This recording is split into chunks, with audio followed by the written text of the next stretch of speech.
For this next talk, I would like to speak about a personal hero of mine, somebody who is the namesake of this institution, this community that we're building, a pretty incredible person. He was born a Virginian aristocrat. He left wealth and fortune to go serve. He lived with Thomas Jefferson for 2 years. He led a group of 33 men through the American wilderness for 2.5 years and back without a single casualty. And this man is Meriwether Lewis. Is anybody familiar with Meriwether Lewis? Lewis and Clark, right? So everybody knows about Lewis and Clark. Lewis and Clark, it's almost like the two names have kind of just become one. But the Lewis and Clark expedition was co-captained by Meriwether Lewis and William Clark. Two very different personalities. And we'll kind of get into that. I want to start by reading something from, this is a fantastic book. Has anybody read this book? This is Undaunted Courage by Stephen Ambrose. It's an incredible book. This is something that Thomas Jefferson wrote about Meriwether Lewis. He wrote, "Of courage undaunted, possessing a firmness and perseverance of purpose, which nothing but impossibilities could divert from its direction. Careful as a father of those committed to his charge, yet steady in the maintenance of order and discipline. Intimate with the Indian character, customs, and principles, habituated to the hunting life, guarded by exact observation of the vegetables and animals of his own country, against losing time in the description of objects already possessed, honest, disinterested, liberal, of sound understanding, and a fidelity to truth, so scrupulous that whatever he should report would be as certain as if seen by ourselves. With all these qualifications, as if selected and implanted by nature in one body, for this express purpose, I could have no hesitation in confiding the enterprise to him." So, why do we care about Meriwether Lewis? I think that Meriwether Lewis is probably one of America's most unsung heroes. We're talking about a guy who exemplifies not only the intellectual life and the poetic life, but also pure physical vigor. Really a complete man, not without his faults, however. Meriwether Lewis was born August 18th in 1774 near Charlottesville, Virginia. He was born about 3 miles from Monticello. So he was born into the Lewis family, which is this Virginian aristocracy. There was actually a lot of intermarrying between the Jefferson family and the Lewis family, as well as other heroes from American history. So he's born like 3 miles away from Monticello, within sight of Monticello. And his father is a Revolutionary War hero. When Lewis is 5, his father is at home I think he was hunting, falls off of his horse into a river one winter, and has to walk, the 3 or 4 miles back home in the cold, dies of pneumonia. So he lost his father very early. And then his stepfather, Captain John Marks, was another pretty notable person. When Lewis was 8 years old, Captain Marks led a group of pioneers from Virginia down to a Georgia settlement. So this would have been where Lewis probably got his first big adventure with an overland expedition. Now Lewis was known for just spending a ton of time outside. Jefferson notes that Lewis would go out hunting at night with nothing but his rifle and his dogs. And Jefferson also notes that he would go out in the winter barefoot in the Virginian manner. So we have this very adventurous young man. When he was 13 years old, they essentially the environment of this Georgian frontier was not abysmal, but Lewis was very energetic and showed a lot of intellectual promise, and there was just not enough there for him to be educated. So he goes back to Virginia, and he starts essentially attending different tutors to receive a formal education. And that does not last too long. It only lasts about 5 years. And it is an interesting insight into the educational model at the time, where you didn't just send your kid to school. At least if you had the money to, you would just ship your kid off to go live with a tutor for 4 or 6 months. So, you know, your kid would go live with the Latin tutor, and then he would go move over and live with the arithmetic tutor. And just a very interesting, decentralized kind of education. So he's bouncing around, and then when he's 18 years old, he officially inherits his father's plantation. So he's got, I forgot how many acres. This is in Virginia. It's called the Locust Hill Plantation. There's an apartment complex there now. If anybody's interested, the Locust Hill apartment complex. But yeah, so he inherits this land, 26 slaves, 500 pounds of cash, 147 gallons of whiskey. He essentially becomes a formal Virginian planter. But this life is not for him. He very quickly becomes restless. He doesn't want to just sit around on a plantation. So when he's 20 years old, he enlists in George Washington's militia to go put down the Whiskey Rebellion. So he joins the militia, goes and puts down the Whiskey Rebellion. I will note, actually, before we go any further, so when he joins the army, he's like 20 years old. 2 years prior to this, in 1790 or 1792 is when this would have happened. You know, we had our 13 colonies. I don't believe the Northwest ordinances have happened yet, but they may have. But essentially, the American continent was a giant question mark. Nobody really knew what was out there. We had just kind of gotten out of the Revolutionary War. We have our independence for now. And there's just this huge, unknown swath of land out to the west of us. Nobody really owns it. Spain has got outposts out there. Spain technically has a deed to it, but you know, you don't really own what you can't protect and enforce. So there's this not necessarily global, but many of these countries are starting to think about what's going to happen with this American continent. Like, who's going to get their hands on this, right? So Lewis is 18 years old at the time, and so in 1792, a American merchant sailed his ship into the mouth of the Columbia River. His ship was the Columbia Rediviva. I forgot his name, but he sails into the mouth of the Columbia River near Oregon, and he fixes the latitude and longitude. So essentially, everybody now knows where the continent ends, and then they know where St. Louis is, essentially. Everything else between those 2 points is a giant mystery, and everybody wants to get their hands on it. So this whole Columbia River thing kind of incites this competition to figure out who's going to own America, you know.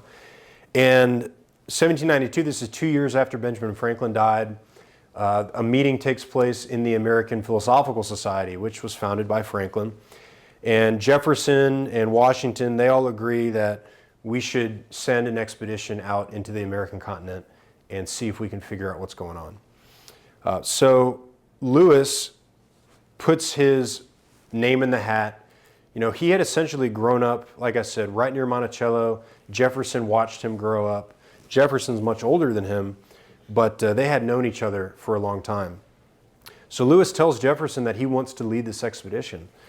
And Jefferson says no, he doesn't have enough experience, he's not old enough. They give the appointment to a French botanist who ended up being a spy. He was more interested in contracting alliances with Spain and trying to secede parts of America than actually doing this surveying expedition that Jefferson wanted to accomplish. So that was the first plan that was put together to explore the American continent, more specifically the Louisiana Territory. Was in 1792 and it failed. So Lewis doesn't get his appointment, so he says, screw it, I'm going to go join the army. So he goes, he serves in Washington's militia, he joins the regular army, and he essentially spends the next few years on the frontier serving in the army. I think at one point he was like delivering mail and messages. He was like on the outskirts of the country. So he's getting more experience with the frontier life and also getting to know the terrain and the people. So when Thomas Jefferson gets elected as the President of the United States, this would have been in 1801. Jefferson gets elected, and he writes to Lewis. Lewis, I believe, is back in Virginia. I think he had served 4 or 5 years, kind of figuring out what to do next. He gets this letter from Thomas Jefferson, and Thomas Jefferson tells him that he's in need of a personal secretary. Would you like to be my secretary? And Lewis says yes. So what happens after this is essentially what I consider the greatest bachelor pad of all time, which is Thomas Jefferson, who is now a widower, and Meriwether Lewis living alone together in the president's mansion in Washington, D.C. And as Jefferson would put it, he would write to his daughter that Captain Lewis and I are like two mice in a church. So we have this period, Lewis is 27 years old at the time, living with Thomas Jefferson in Washington, D.C. I mean, I don't think it gets any cooler than that. So this would kind of be a period of intellectual growth and social distinction for Lewis. And to me, like the next 3 years of this story is equally as interesting as the actual expedition itself, because we essentially have Lewis living with Jefferson. Lewis has access to Jefferson's library.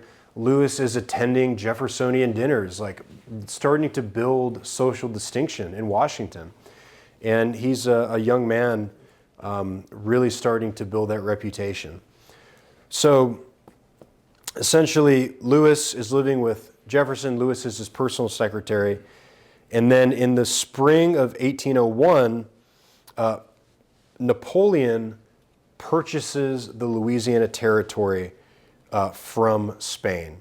So there's a transfer of ownership of the Louisiana Territory, which essentially composes, again, maybe I should have had a PowerPoint because a map would have been nice, but it's the entire states of Arkansas, Iowa, Kansas, Missouri, Nebraska, and Oklahoma, and portions of Colorado, Louisiana, Minnesota, Montana, New Mexico, South Dakota, Texas, and Wyoming. 828,000 square miles of land, which was exactly pretty much what America had at the time, around 800,000 square miles. So Napoleon becomes the owner of the Louisiana Territory. Jefferson is not stoked about this. Jefferson knows that Napoleon is a conqueror. He knows that there's some weird blood between France and America since the Revolution. He doesn't want Napoleon and France anywhere near the United States. France already has control of New Orleans, so they have some economic influence in the area. Jefferson does not want this to continue any longer. So at that same time, right around 1801, something happens with another explorer. We have a Scottish explorer, Alexander Mackenzie, who essentially took I believe it was a solo expedition out of, was it Toronto, through the Northwest Territories, across the upper portion of the Louisiana Territory to Oregon. And he carves his name into a rock, And this is huge news. Again, this guy's name was Alexander Mackenzie. And this was massive news. He might have been a British. He was a Scot or a Brit. I think he was British.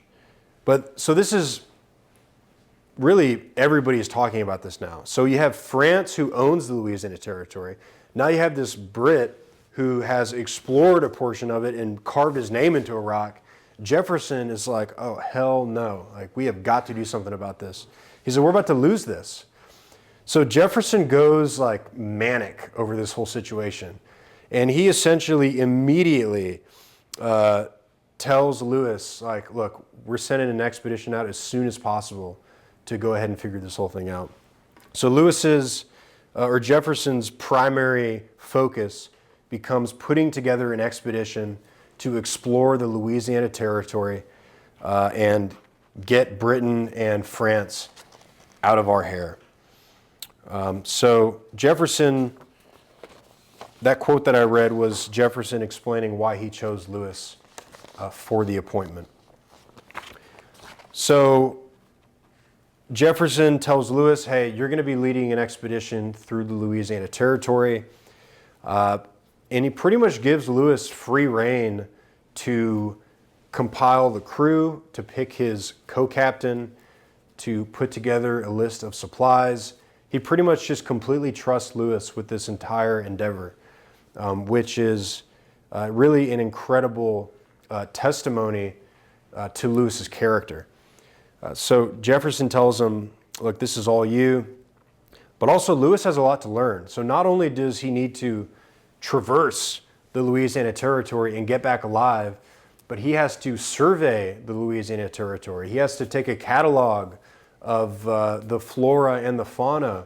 Surveying is incredibly difficult back then. You know, you have to take very precise astronomical calculations, and those instruments are finicky. This is a scientific experiment that these guys have to do. This isn't a guy just marching through the woods and getting to the ocean and coming back. They have to stop and take very precise measurements along the way and map everything that they're seeing, or else the expedition there would be no point to it. They have to somehow show to everybody else that, hey, like, this is ours.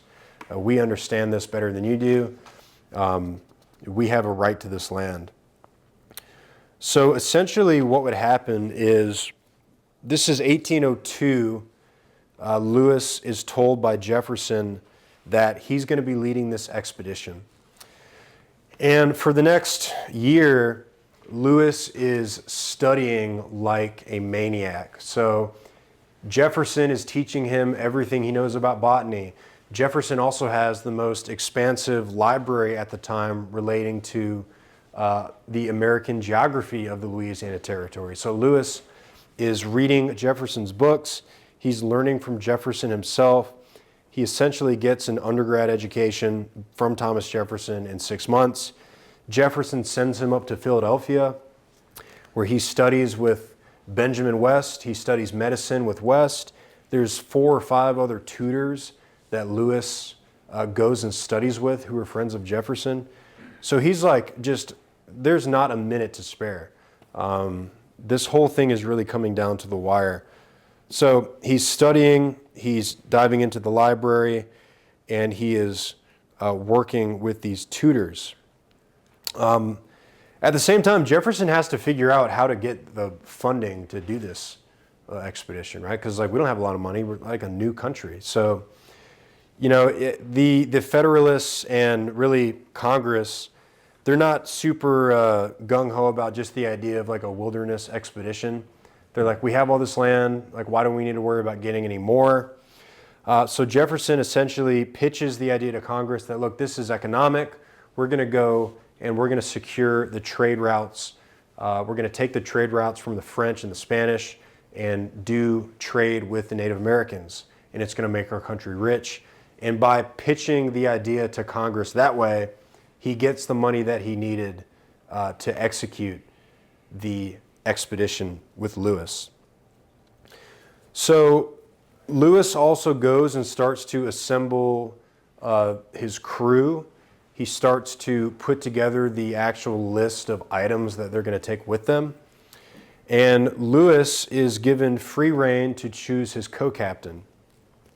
He picks a man named William Clark, who is somebody who he actually didn't really know William Clark for that long.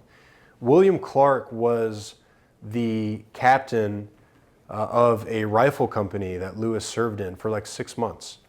But something about Clark, something about his character, was strong enough that years later, Lewis would remember him and Lewis would pick him to be his co-captain on the expedition. Now, interestingly enough, when this whole expedition kind of kicks off, there's a clerical error in the paperwork, and Clark actually doesn't get his captain's rank. He's actually officially a lieutenant on paper.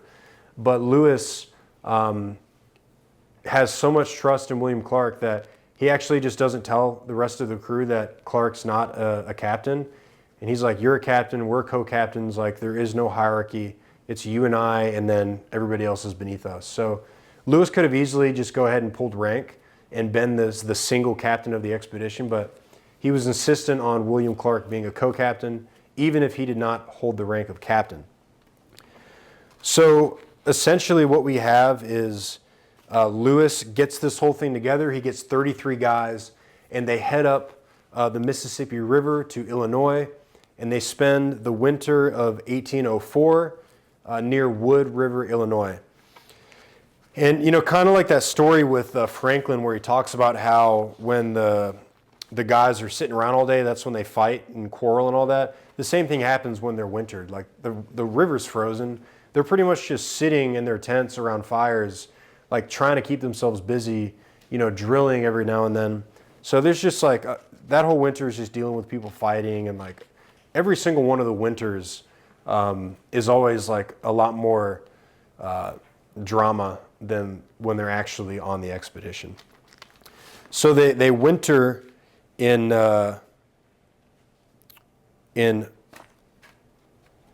Wood River, Illinois in 1804. And right around this time, it might have been shortly before they got to Illinois, something incredible happened, and that was the Louisiana Purchase. So Thomas Jefferson strikes a deal with Napoleon. He purchases the Louisiana Territory, 828,000 square miles for 3 cents an acre, actually. $15 million at 3 cents an acre. It is the greatest real estate deal that has ever taken place in recorded history. And it instantly doubled the size of the United States. And it's funny because Jefferson had to like circumvent Congress to make this happen. So that whole instance is really an interesting discussion on, moral relativity and like when it's okay to break the rules, right? If Jefferson was really sticking to the rules of the Constitution, he had no right to execute that purchase. But in doing so, he doubled the size of the United States. I think we can say it was a good thing. So now, like, this whole thing is coming together. Lewis is starting to lead this expedition up the Mississippi River. Jefferson strikes a deal with Napoleon. We own this land now. But again, you don't own it if you can't defend it or enforce it. It's just a piece of paper. So we still, the execution of this expedition is still of the utmost importance. So in writing about the expedition and them making their way up the Mississippi River, we find a pretty interesting picture. You've got 33 guys, you've got thousands of pounds of gear, you've got dozens of boats, and they're essentially poling up the river. So they're going upstream. So you're on the side of the boat, and you've got a pole, and you get it in the bottom of the river, and then you kind of walk backwards, actually back the side of the boat to get the boat moving. And they're pushing these boats up the Mississippi River. And these guys are working so hard that every single one of them is eating 10 pounds of meat every single day. So you've got these guys pushing these boats up the river. At the same time, you essentially have constant hunting taking place. So these guys are pushing these boats up the river. You've got hunters upriver who are constantly hunting and leaving game hanging in trees for the boats to pick up. It's a whole operation. But 9 pounds of meat every single day. I mean, that's crazy. So what happens after they leave the Mississippi River? This is May 1804. This is actually the first and only death of a member of the expedition. And it was Sergeant Charles Floyd, and he fell ill of appendicitis and died. And that would be the only death of a crew member of this expedition. So think about that just for a moment. You've got 33 guys out in the wilderness for 2.5 years is how long this whole thing took. You've got them, fighting grizzly bears. You have them fighting rivers and rapids, countless Native American tribes. And the only person of this crew who died of appendicitis early on. I think that is a crazy testimony to the leadership of Lewis and Clark. Really an interesting fact. So what happens is after that, they get up into North Dakota and they build Fort Mandan, and this is their second winter. So they winter in North Dakota with the Mandan and Hidatsa tribes, and pretty much every single winter, like there's 3 winters: Illinois, Mandan, and Oregon, which is Fort Clatsop. Pretty much those last 2 winters, if they didn't have help of the natives, they would have starved. So the natives are able to help them, show them what food they can eat, and a lot of times bring them food, and they trade and barter and all that. But the help from the Native Americans is absolutely crucial, especially during these winters. So coming out of the winter of 1804, 1805, they essentially pick up Sacagawea. Everybody's familiar with Sacagawea. So Toussaint Charbonneau, he was a French fur trapper, and he had this wife, Sacagawea, and she was a Shoshone woman, and she spoke a myriad of Native American languages. And Toussaint Charbonneau and Sacagawea joined the expedition. Now, this is going to come incredibly convenient because as they get to the Rocky Mountains, out the Missouri, they very quickly realize that there's no way they're going to get over these mountains without horses. So they get to the Rocky Mountains. We're talking about a completely impassable wall of mountains. And they're up in Montana now at this point. And they meet the Shoshone tribe. So this is a really, really crucial meeting. Lewis is out with a few guys on he's looking for this tribe. He's looking for the Shoshone. And he finds some Shoshone women. He walks up to them. He paints their faces with this red paint and kind of just messes around with them. And he gets them to go and bring their warriors. So 60 Shoshone warriors show up on horseback, and the leader, the chief, Kamiawait, arrives, and they discuss what their plan is. William Clark brings up the rest of the expedition, and Sacagawea comes up, and the chief, Lewis, Clark, they're all standing there, and Chief Kamiawait looks at Sacagawea and realizes that Sacagawea is his long-lost sister. She had been kidnapped years ago from the Shoshone tribe. So the chief of the tribe that is absolutely imperative for them to get horses from to cross the Rocky Mountains, the chief just so happens to be the brother of Sacagawea.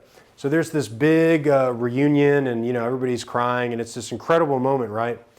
Suffice to say, they get the horses that they need. They cross the Rocky Mountains at the Lemhi Pass, which is the Bitterroot Mountains up in Montana, where Cam lives. How far are you from the Bitterroot Mountains? 2 hours, 3 hours. Yeah, close enough. So they get over the Rocky Mountains and essentially make their way through Montana, through Oregon, and on November 7th, 1805, William Clark writes in his journal, "Ocean in view, oh the joy." So they've made it to the Pacific Ocean. And it's a pretty incredible thing to think about. This is maybe, how many miles is it? It's like by now 3,500. I think in total they surveyed 8,000 miles of terrain. They took a little bit of a detour on the way back, Lewis did, but this is 4,000 miles or 3,500 miles of surveying that they've done.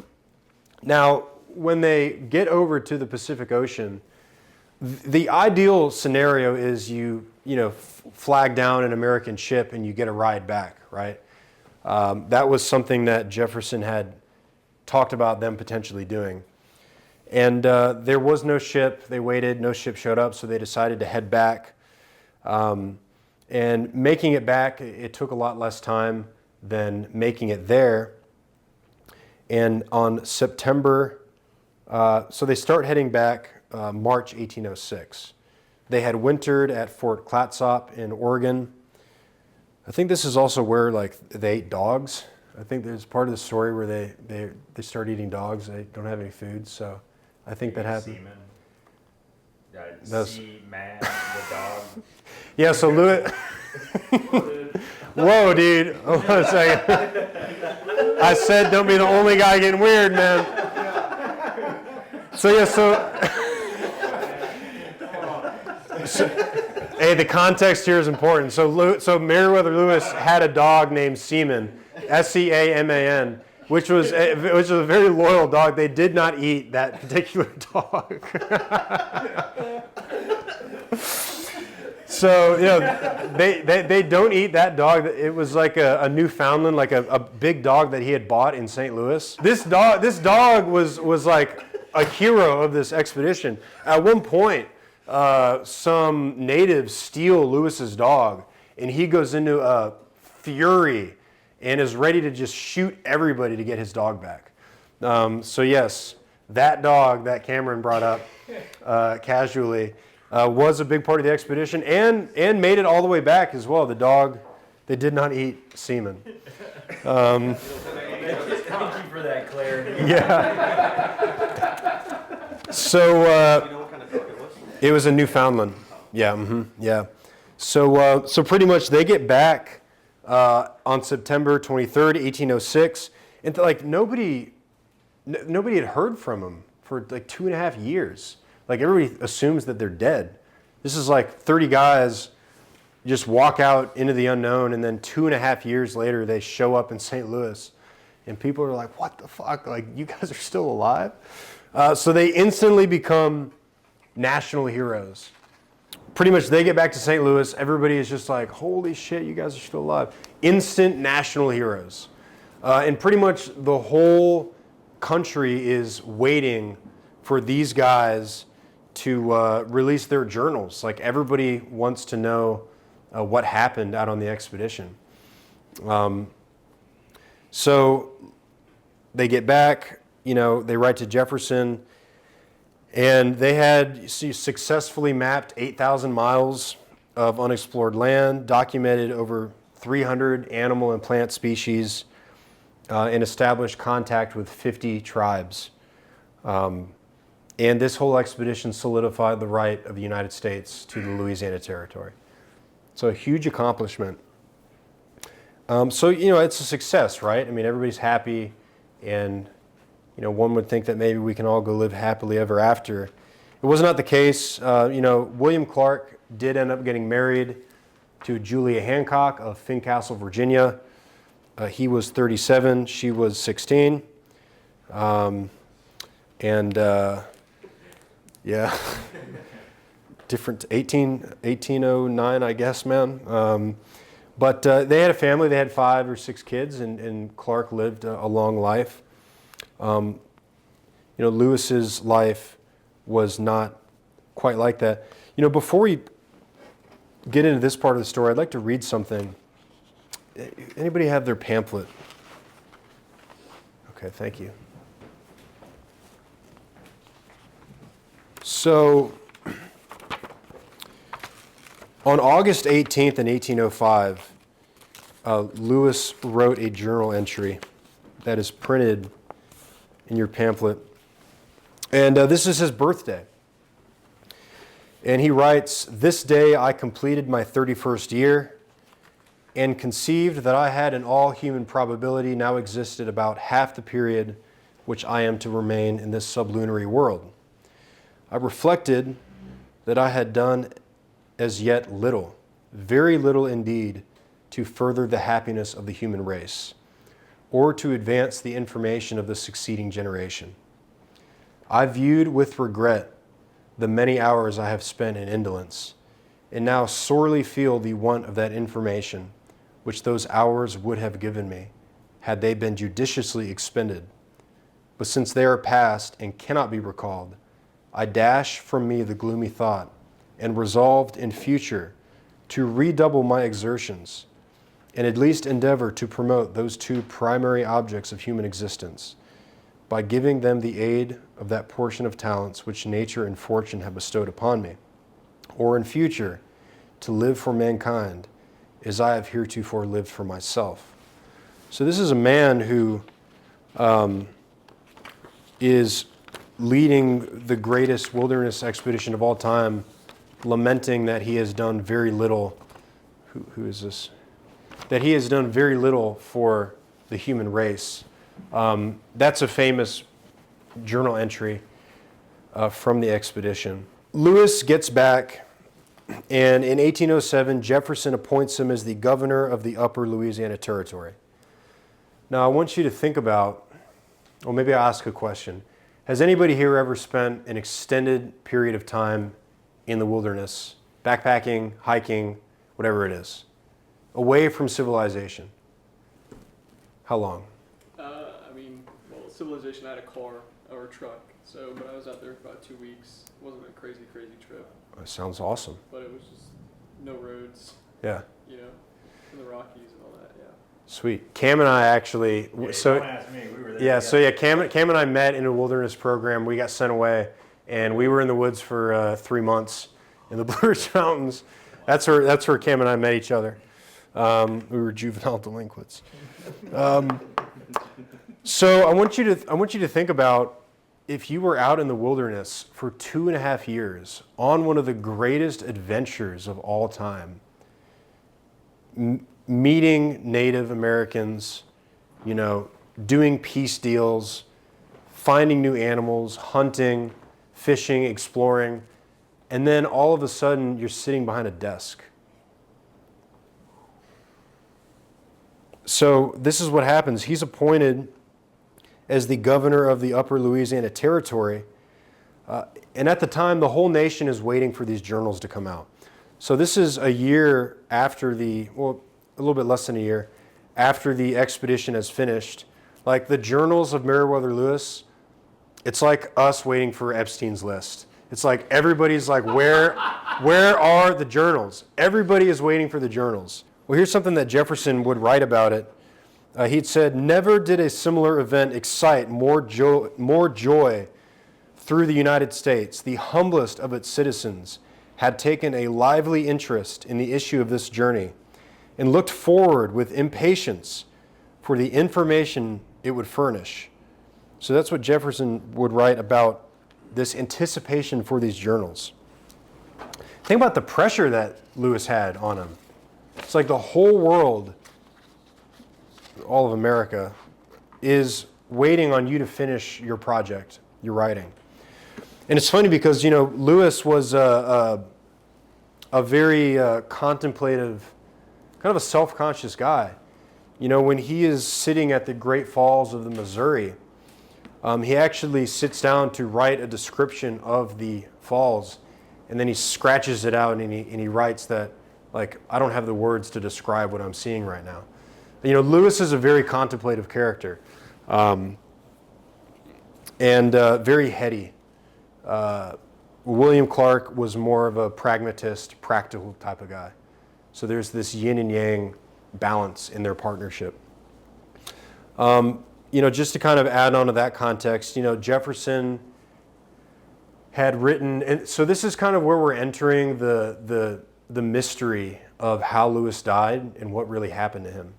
So he's sitting there, 1805, he's 31 years old, and he's writing that he has conceived that he's probably halfway done with his life.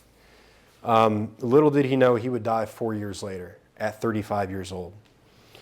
So, Jefferson writes that he had observed in Lewis sensible depressions of mind, and writes that, Lewis is, he's moody at times, perhaps a little bit bipolar. He's got this like mercurial personality. And there's also a lot of times on the expedition where Lewis made decisions that just didn't seem logical. For example, on their way back, Lewis is going hunting for some elk, and he brings Pierre Cruzet with him hunting. Only problem is Pierre Cruzet's pretty much blind, can hardly see, so why you would pick this guy to go hunting with you, nobody knows. But essentially, Lewis is in some brush in his buckskins, and a rifle goes off, and Lewis takes a .54 caliber ball to his ass, and it doesn't hit any bone, but he takes a shot in his ass, and at first he thinks that the Native Americans are attacking him. So he freaks out, he starts calling for Pierre, and like nobody knows what's going on. Pretty much what they think happened is Pierre saw Lewis and his buckskins in the grass and thought it was an elk and shot him. So actually Lewis would spend the next 4 weeks laying on his stomach in the back of one of the boats. He was totally messed up. But why you would bring the blind guy hunting with you, that's just an example of a weird decision that didn't make any sense. And Lewis kind of made a few of those throughout the expedition. So Lewis is the governor of the Upper Louisiana Territory. He's replaced this guy named James Wilkerson, who was a rascal. If you look up James Wilkerson, it might have been John Wilkerson, but his whole life is just him trying to fuck people over. Like him and Aaron Burr conspired to secede part of the United States with Spain, and this guy was just no good.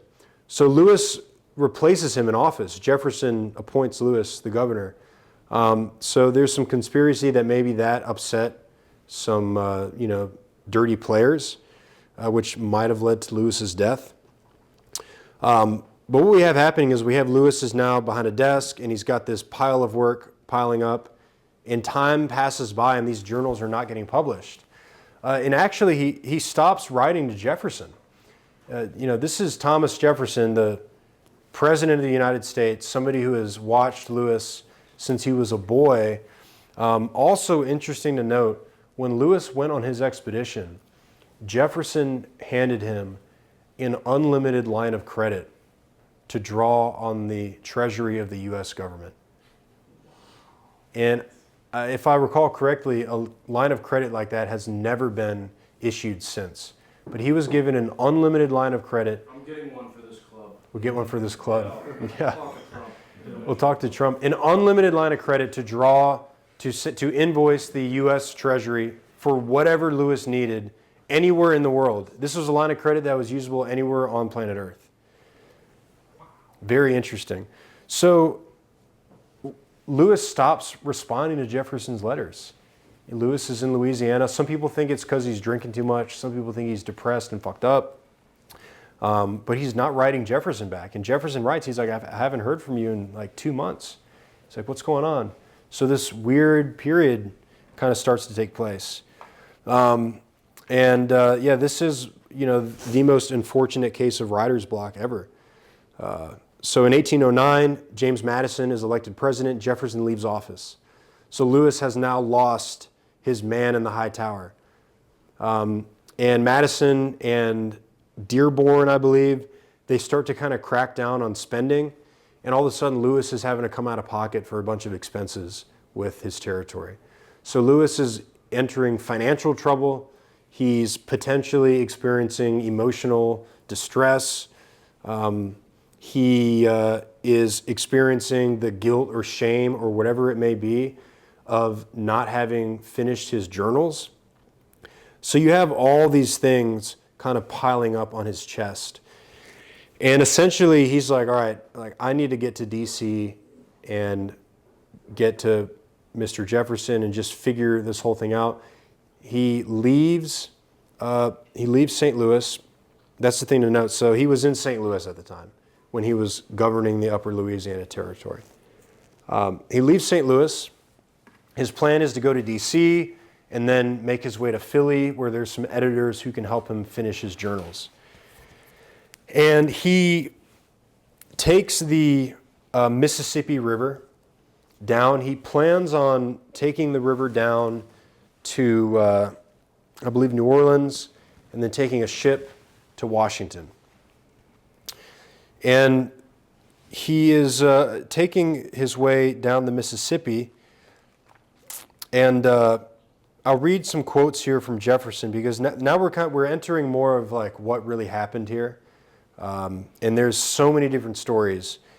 But for some context, Jefferson would write after Lewis had died that, I quote, Governor Lewis had, from early life, been subject to hypochondriac affections. It was a constitutional disposition in all the near branches of the family of his name, and was more immediately inherited by him from his father. They had not, however, been so strong as to give uneasiness to his family. While he lived with me in Washington, I observed at times sensible depressions of mind. But knowing their constitutional source, I estimated their course by what I had seen in the family. During his Western expedition, the constant exertion which that required of all the faculties of body and mind suspended these distressing affections. But after his establishment at St. Louis in sedentary occupations, they returned upon him with redoubled vigor and began seriously to alarm his friends. He was in a paroxysm of one of these when his affairs rendered it necessary for him to go to Washington. So there's all these people who would write about Lewis at the time. One of his friends in St. Louis, William C. Carr, he wrote, Our governor left us a few days since with his private affairs altogether deranged. He is a good man, but a very imprudent one. I apprehend he will not return. But then you have other people who kind of refute this. There's a 1993 book called Suicide or Murder.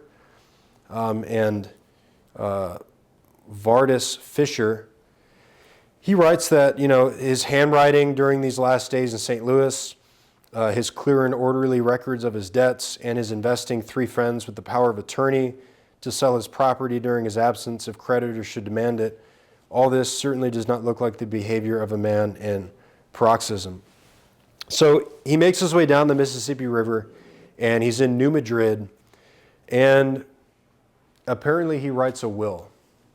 So he's on the river, and he composes a will, leaving all of his assets to his mother. There is the report that he attempts to take his life twice on this river ride. That report was given a few years after his death by Gilbert Russell, who was the commanding officer at Fort Pickering.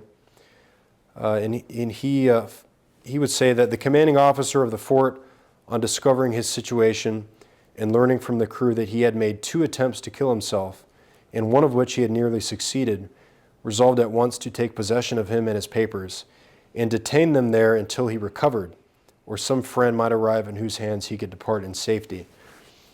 So essentially, Captain Russell detains Meriwether Lewis at Fort Pickering. I believe, where was this? I can't recall the state this is in now. He detains Lewis, and for 2 weeks, he keeps Lewis there until essentially Lewis calms down. Again, like alcohol is continuously given as a reason for like Lewis's derangement. So he detains Lewis. Lewis writes a letter to James Madison and tells him that his plan has changed. He's no longer taking the Mississippi the whole way.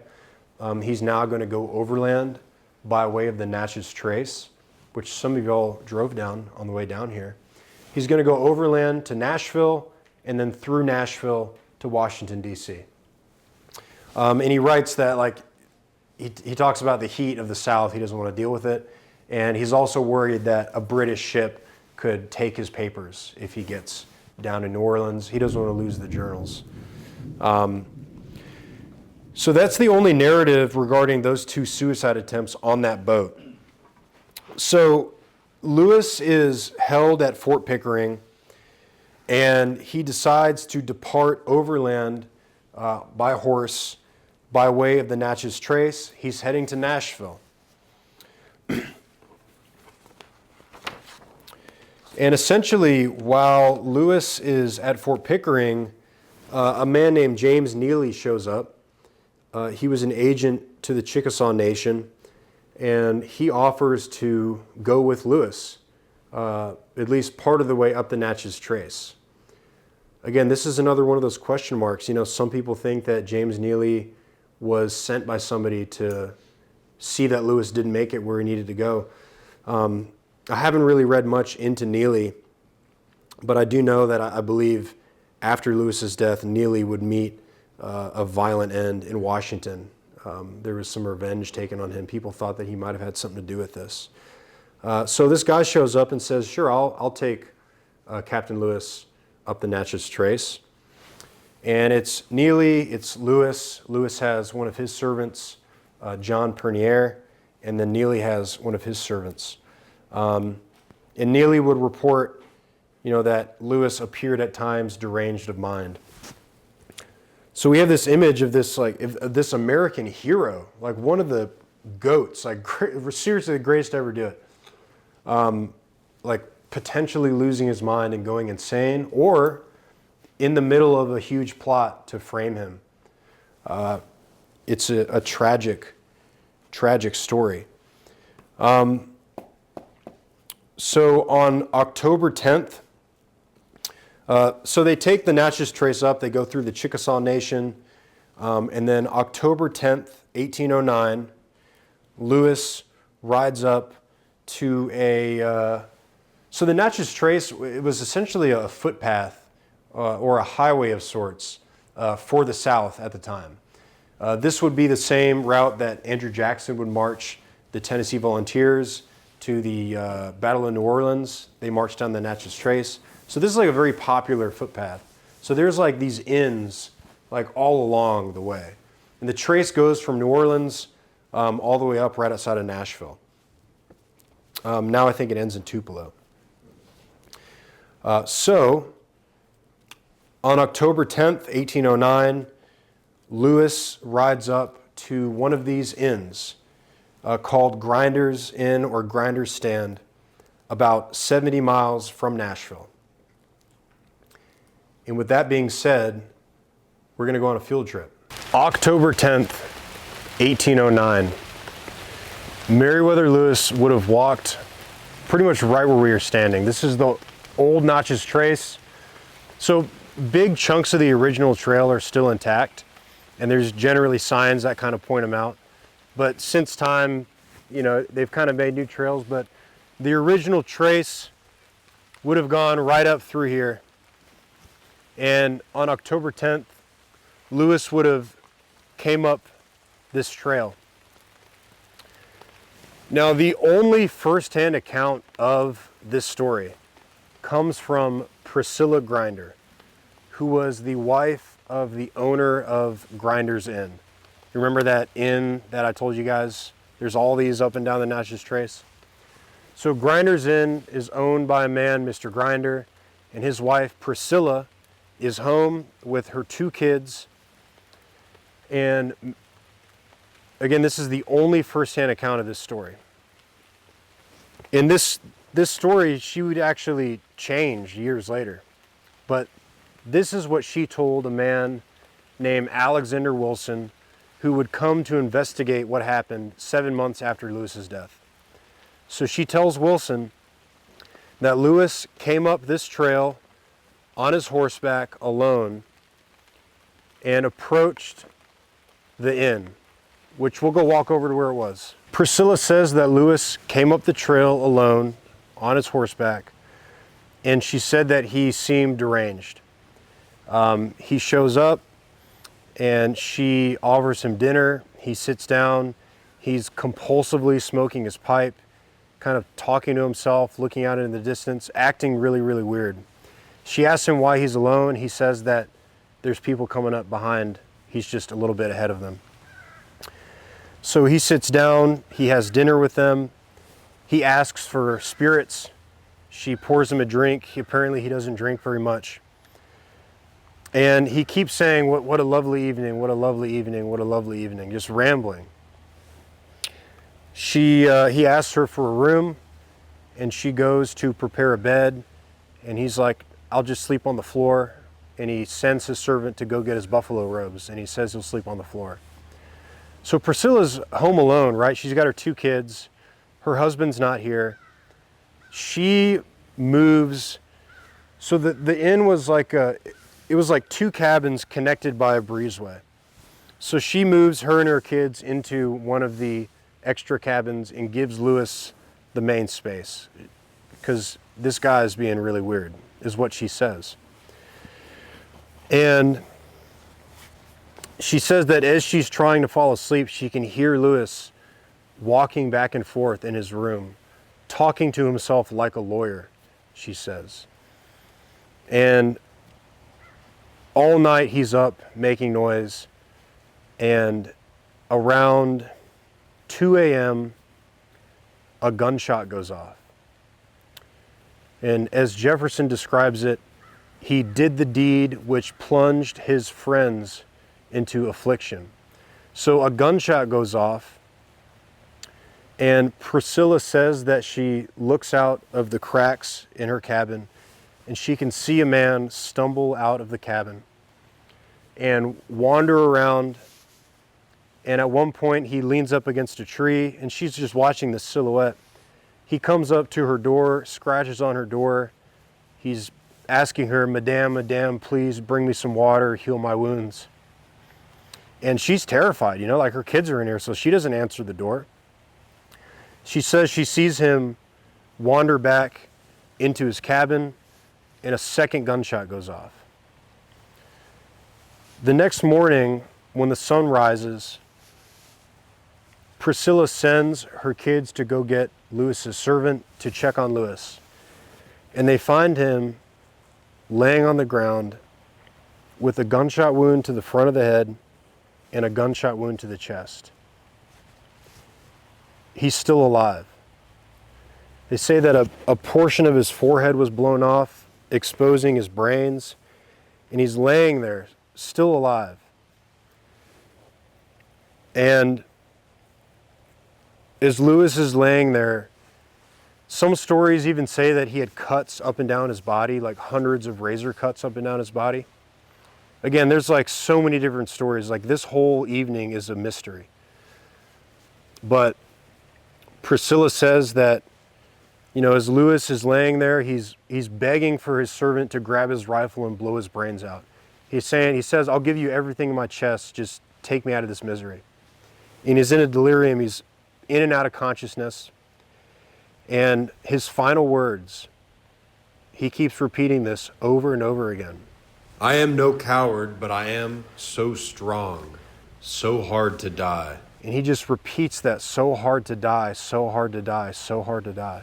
And later that morning, he would succumb to his wounds, and he would die pretty much right where we're standing. That story, 20 years later, she would add more people to the account. She would say that there were people who came up the trail. There was even a Chickasaw man who said that he was there, and there was a duel that almost took place. There's countless additional stories about what went down that night. The main narrative is that Lewis had gone insane and taken his own life. The additional narratives are an assassination. Maybe he had known something that they didn't want Washington to know. Maybe there was something in the journals that they didn't want people to know. There's countless conspiracies about the death of this man. Some people speculate that when Jefferson wrote about his hypochondriac afflictions, that it was not a mental condition, but a physical condition that was causing mental derangement. Countless stories. But on the morning of October 11th, 1809, Lewis would die here, and they buried him in a shallow grave. It's also important to think about, none of these trees would have been here. I mean, maybe a couple of these, but this would have been farmland, clear cut, you know, totally different environment. But they buried Lewis in a grave and kind of marked it with some rails. And then in 1818, they would reinter the body into the monument, which we'll go see. From then on, there have been countless disputes about what happened to Lewis. There's been demands to re-exhume the body. Some people speculate that there was a gunshot to the back of the head, and by observing the skull, they could figure out if it was suicide or an assassination. But ever since then, this is an ongoing debate about what actually happened to Meriwether Lewis. But nevertheless, right here on this spot, at the age of 35 years old, died one of the greatest American heroes I've ever learned about. And I would say that his life is something that we should honor and study. If you're an outdoorsman, reading about this adventure is very inspiring. And just as an American, learning about these people fills us with pride for who we are and where we come from. But yeah, guys, this is the spot right here where it all went down.